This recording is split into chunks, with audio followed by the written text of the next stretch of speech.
میرا نام کنزا ہے اور میری عمر 22 سال ہے۔ میری شادی میرے خاندان میں ہی ارینج میرج ہوئی۔ میں نے شادی سے پہلے اپنے خاوند کو دیکھا ہوا نہیں تھا۔ وہ جو ہی روم میں داخل ہوئے میں نے سوچا شاید اب گھونگھٹ اٹھائیں گے، لیکن انہوں نے وضو کیا ہوا تھا، مگر اب شاید میں بے تکلف ہو گئی تھی اور ڈر اتر چکا تھا۔ اس کے بعد انہوں نے میرا چہرہ تھوڑے سے پکڑ کر سامنے کر لیا اور میرا ایک ہلکا سا بوسہ لیا۔ منہ دکھائی کے طور پر انہوں نے مجھے ایک سونے کی انگوٹھی دی اور میرا چہرہ ان کے بوسے سے گرم ہو گیا اور کانوں کی لوئیں تپنے لگیں۔ اس کے بعد وہ اٹھ کر چلے گئے کہ تم ایزی اور ریلیکس ہو جاؤ، میں کپڑے چینج کر کے آتا ہوں۔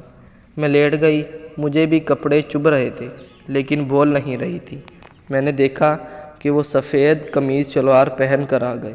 انہوں نے محسوس کیا کہ میں ایزی فیل نہیں کر رہی ہوں تو انہوں نے مجھے کہا جاؤ آپ بھی کپڑے چینج کر لو تو ایزی ہو جاؤ۔ میں نے جیسے انتظار بھی تھی فوراً اٹھی اور چینجنگ روم میں پہنچ گئی۔ وہاں بہت ساری نائکیز رکھی ہوئی تھیں۔ میں نے سرخ رنگ کی پہن لی اور جب میں روم میں داخل ہوئی تو دیکھا کہ میرا شوہر مجھے دیکھ کر ہنس رہا ہے کیونکہ میں نے جویلری نہیں اتاری تھی۔ مجھے تھوڑی سی شرمندگی محسوس ہوئی۔ انہوں نے مجھے بازو سے پکڑ کر اپنے پاس بٹھا لیا اور ایک ایک کر کے میرا زیور اتارنے لگے۔ مجھے بہت عجیب محسوس ہو رہا تھا کہ زوجیو والا وظیفہ کب شروع کریں گے، لیکن ان کو شاید کوئی جلدی نہیں تھی۔ بالکل نارمل سی ریئیکٹ کر رہے تھے۔ وہ مجھ سے باتیں کرنے لگے اور میرا ہاتھ پکڑ کر سہلانے لگے، گویا میرے جسم میں بجلی سی دوڑنے لگ گئی اور میرا جسم کانپنے لگ گیا۔ یہ دیکھ کر انہوں نے مجھے اپنی گود میں بٹھا لیا۔ پھر کیا تھا، انہوں نے میرے کان کی لوپ پر زبان پھیرنا شروع کر دی۔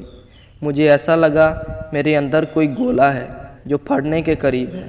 اب انہوں نے میری نائٹی کے بٹن کھولے اور شروع کر دیے۔ ان کے بعد انہوں نے باقی کا پروسیس مکمل کیا۔ جب میں اور وہ فارغ ہو گئے تو ہم ایک دوسرے سے الگ ہو گئے۔ ان کے چہرے پر غرور تھا اور وہ بیڈ سے ٹیک لگا کر بیٹھ گئے۔ جب میں واش روم جانے لگی تو خاص جگہ پر جلن ہوئی اور ٹانگیں بھی بار بار لڑکھڑا رہی تھی۔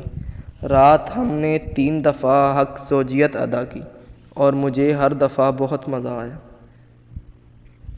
شکریہ۔ ہم ایسی ویڈیوز لگاتے رہتے ہیں۔